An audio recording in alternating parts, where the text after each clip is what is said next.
Hello friends, हमारा part number 6 चल रहा है।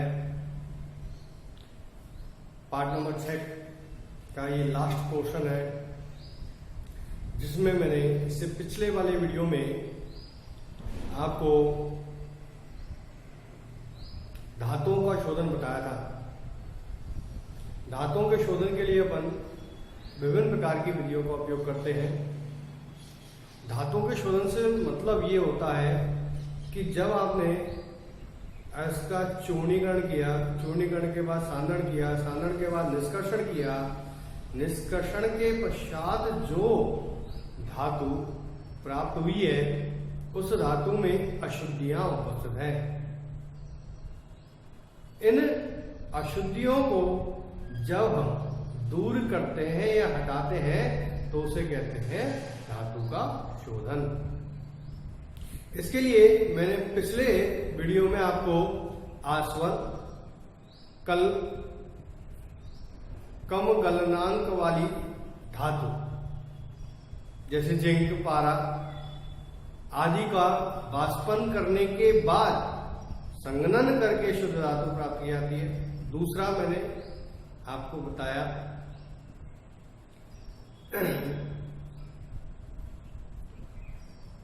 द्रवीकरण। द्रवीकरण में भी कम गलनांक वाली धातुएं जैसे लेड, बिस्मथ आदि धातुओं को हम अक्रिय वातावरण में परावर्तनीय भट्टी के ऊपर रखकर गर्म करते हैं, जिससे जो कम गलनांक वाली धातु हैं वो पिघल जाती है। उनको एक पात्र में एकत्रित कर लेते हैं और अशुद्धियां परावर्तनीय भट्टी की ढलवा सतह पर रह जाती है। तीसरा मैंने आपको बताया दंड विलोड़न। दंड विलोड़न में पात्र लेते हैं, पात्र में अपन क्यूप्रस ऑक्साइड की अशुद्धि युक्त पदार्थ का उपयोग करते हैं। इसमें हम हरी लकड़ी को विलोड़क के रूप में प्रयुक्त करते हैं। पात्र में कॉपर ऑक्साइड को या क्यूप्रस ऑक्साइड को डालकर हरी लकड़ी को हिलाते हैं तो उससे गैसें निकलती हैं। इन गैसों से क्यूप्रस ऑक्साइड में से ऑक्सीजन हट जाती है, यानी कि कॉपर अपचयित हो जाती है और इस प्रकार हमें शुद्ध कॉपर प्राप्त हो जाती है। चौथा हमने पढ़ा था वैद्युत अपघटनीय शोधन। वैद्युत अपघटनीय शोधन के लिए हम 3 बातें महत्वपूर्ण बताई थी कि जिस भी धातु का अपन चयन कर रहे हैं, जिस भी अशुद्ध धातु का चयन कर रहे हैं, उसी धातु का अशुद्ध एनोड, शुद्ध कैथोड और उसी के लवण का विद्युत अपघटन लेते हैं। उसके बाद आज मैं आपको 3 विधियां और पढ़ाऊंगा जो कि धातु के शोधन में प्रयुक्त की जाती हैं। सबसे पहले आज हम बात करते हैं क्षेत्र शोधन या जौन परिष्करण। क्षेत्र शोधन या जौन परिष्करण, ये जो विधि है इसमें पहला प्रश्न यही बनता है कि ये किस प्रकार के पदार्थों के शोधन में प्रयुक्त होती है। तो ये ध्यान रखना हमें जर्मेनियम और सिलिकॉन जो उपधातु हैं उनसे जो अर्धचालक बनाते हैं उनके शोधन में प्रयुक्त होती है। इस विधि का एक छोटा सा सिद्धांत है कि इसमें जो धातु है और अशुद्धि है दोनों पिघलती है, लेकिन धातु जो है वो ठंडी होने पर तुरंत क्रिस्टलीकरण या क्रिस्टल के रूप में बदल जाती है। देखिए इस विधि में, इसमें हमने एक अशुद्ध धातु का एक बेलनाकार आकृति का अर्धचालक या उपधातु हमने लिया है और इसमें हमने ये वलित चलित हीटर, यानी कि वलय के रूप में है लेकिन ये हीटर चलता है।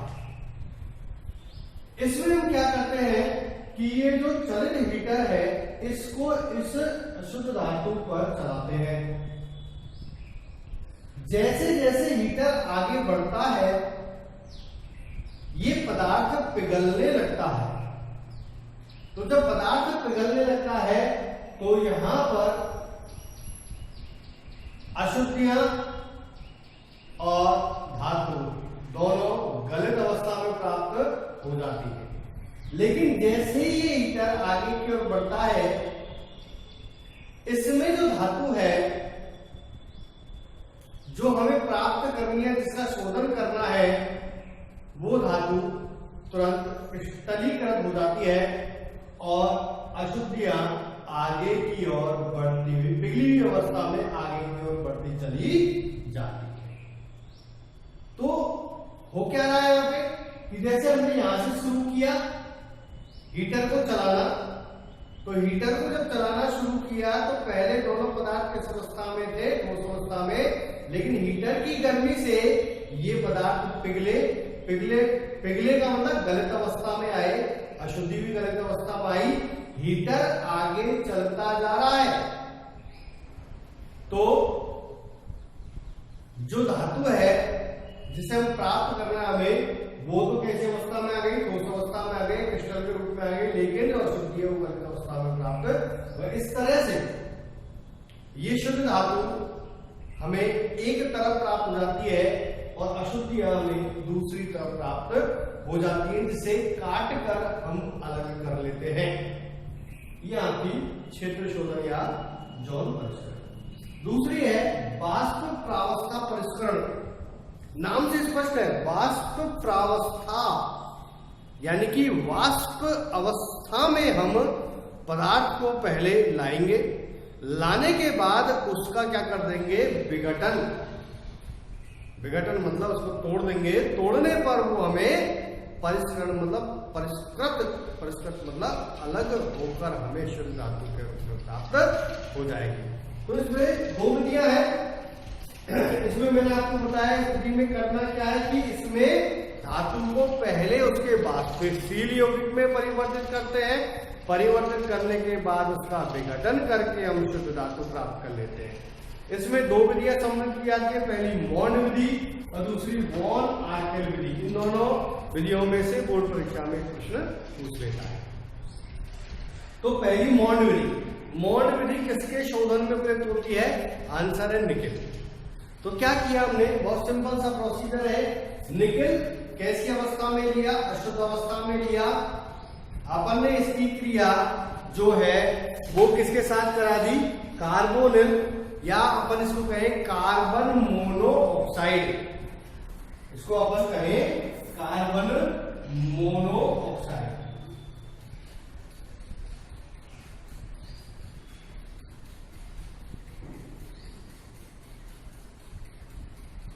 ऑर्गेनिक के रूप में अगर हम कहते हैं तो इसे कार्बोनिल समूह के रूप में कहते हैं, लेकिन जब अपन इसको दूसरे रूप में बात करते हैं तो ये होता है कार्बन मोनोऑक्साइड।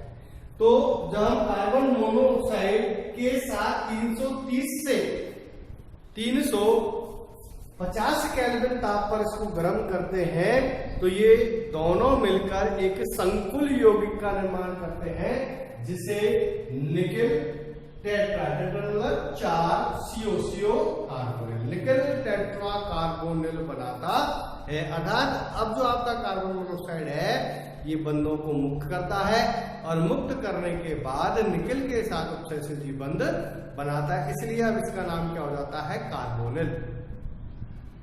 तो इसने क्या बना दिया, निकेल ने, अशुद्ध निकेल था, गर्म कर लिया किसके साथ, कार्बन मोनोऑक्साइड के साथ, निकेल टेट्रा कार्बोनिल वाष्पशील यौगिक बनाया। इसको जब और अधिक गर्म करते हैं 450 से 470 केल्विन ताप पर तो ये विघटित हो जाता है दोबारा से किसमें, निकेल और कार्बन मोनोऑक्साइड। और ये जो निकेल प्राप्त होता है कौन सी अवस्था में प्राप्त होता है, हमें शुद्ध अवस्था में प्राप्त होता है। दूसरी विधि है वॉन आर्केल विधि, सेम ये की विधि है। पहला प्रश्न तो यही किसके लिए प्रयुक्त होती है, जर्कोनियम और titanium, zirconium ZR, titanium TI, इसके लिए प्रयुक्त होती है। इस विधि में भी हम क्या करते हैं, जर्कोनियम की आयोडीन के साथ क्रिया कराते हैं लगभग 1870 या 800 केल्विन ताप पर, और जब क्रिया कराते हैं तो जर्कोनियम टेट्रा आयोडाइड प्राप्त होता है। Zirconium tetra iodide. ये जो जर्कोनियम टेट्रा आयोडाइड है, जब इसकी टंगस्टन धातु से विद्युत धारा प्रवाहित करते हैं तो टेम्परेचर जब 1700 से 1800 केल्विन हो जाता है तो इस पर ये जर्कोनियम टेट्रा आयोडाइड विघटित हो जाता है और शुद्ध जर्कोनियम होकर को प्राप्त हो जाता है। इसी तरह टाइटेनियम यदि लेंगे तो उसकी क्रिया जब वही आयोडीन के साथ कराते हैं लगभग 500 केल्विन ताप पर, तो ये टाइटेनियम टेट्रा आयोडाइड बनाता है।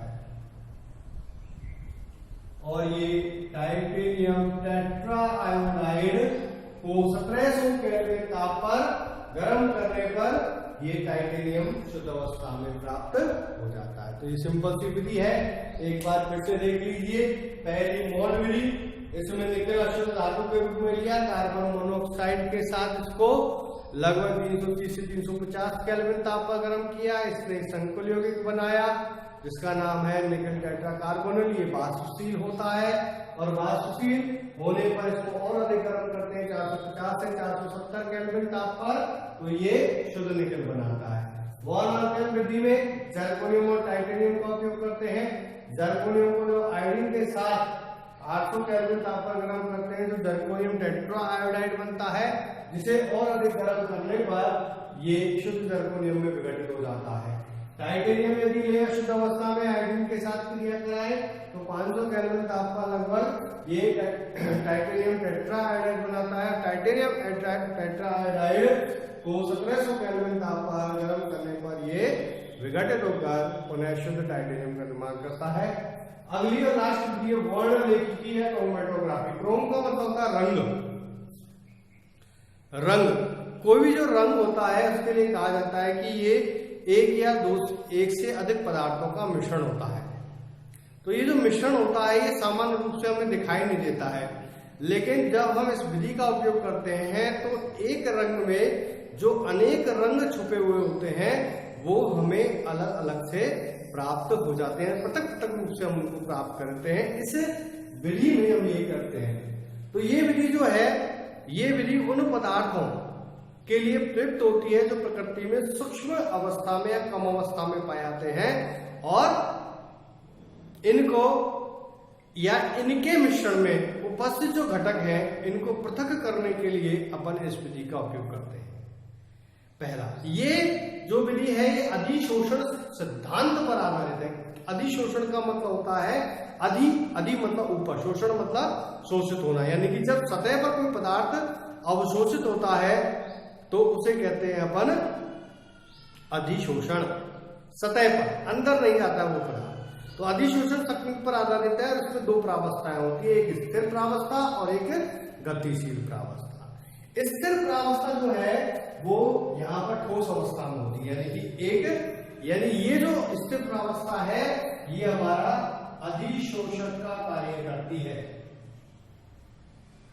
और जो गतिशील अवस्था है ये हमारे द्रव या गैस के रूप में होते हैं, जो हमारे पदार्थ यानी कि अशुद्धि पदार्थ प्लस अशुद्धि के रूप में होती है, जो हमारे द्रव या गैस अवस्था में होती है। देखिए इसमें अपन स्तंभ वर्णलेखिकी का उपयोग करते हैं। स्तंभ नाम से स्पष्ट है, इसमें अपन 3 स्तंभ लेते हैं। ये जो 3 स्तंभ है इसमें पहला जो स्तंभ है इसमें अपन जो ऊपर पात्र में हमने विलयन लिया, इस विलयन में मिश्रण के घटक जिस भी पदार्थ को आप पृथक करना है वो घटक इसमें उपस्थित होते हैं।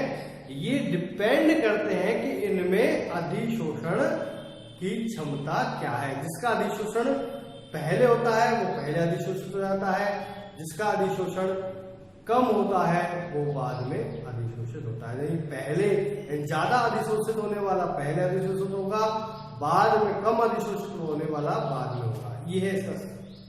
फिर इसमें हमने क्या मिला दिया, ये हमने मिला दिया ठोस अधिशोषण, और ठोस अधिशोषक के रूप में हम मुख्यतः उपयोग करते हैं सिलिका जेल। सिलिका जेल ले लिया हमने, सिलिका ले लिया और हमने उसका पेस्ट बना लिया। पेस्ट बनाने के बाद हमने इस स्तंभ में इसको डाल दिया और नीचे हमने एक टोटी लगा रखी है ताकि इसमें से पदार्थ बाहर ना निकले। ये सिंपल सा सिस्टम है, एक बार फिर से समझा देता हूं। हमने स्तंभ लिया, कॉलम लिया और कॉलम लेने के बाद इसके ऊपर हमने एक विलियन डाला। विलियन डालने से पहले हम इस स्तंभ में क्या डालते हैं? ठोस अधिशोषक। ठोस अधिशोषक क्या करेगा? ये सिलिका जेल या ठोस अधिशोषक जो मिश्रण में घटक उपस्थित हैं उन घटकों को पृथक पृथक अधिशोषित करने का कार्य करेगा। ऊपर से हमने क्या डाल दिया? विलियन, जिसमें घटक ए बी सी उपस्थित। अब देखिए जैसे ही क्रिया आगे बढ़ती है अधिशोषण की, यहां हमें 3 स्तंभ प्राप्त हो जाते हैं, ए स्तंभ, बी स्तंभ और सी स्तंभ। ए स्तंभ, बी स्तंभ और सी स्तंभ। देखिए ये जो ए स्तंभ प्राप्त हुआ है ये सबसे ऊपर है,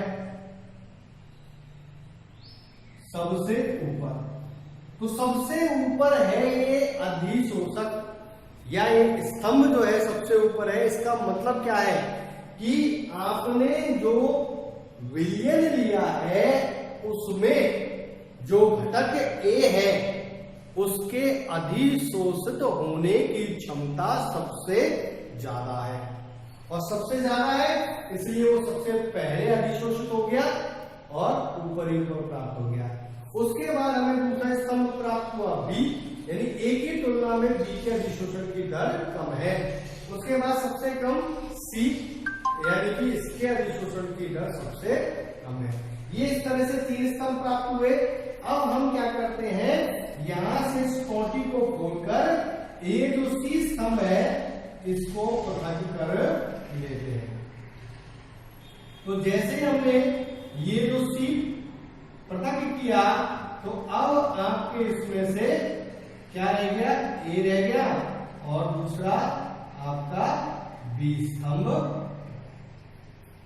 सी को हमने पृथक किया, ऐसे बी को पृथक करना है, टोटी को खोलेंगे, बी को पृथक कर लेंगे, इसी तरह पुनः टोटी को खोलेंगे और ए को पृथक कर लेंगे। इस तरह से हम मिश्रण में से अलग अलग घटकों को वर्णलेखिकी या स्तंभ वर्णलेखिकी के द्वारा पृथक कर लेते हैं। ये आपका पाठ समाप्त हुआ। मैं अगले वीडियो में आप सबका टेस्ट लूंगा। इसका टेस्ट पे कुछ हम आपको प्रश्न देंगे, उन प्रश्नों को आपको सॉल्व करना है और हम उनको हल आपके साथ ही करवाएंगे। धन्यवाद।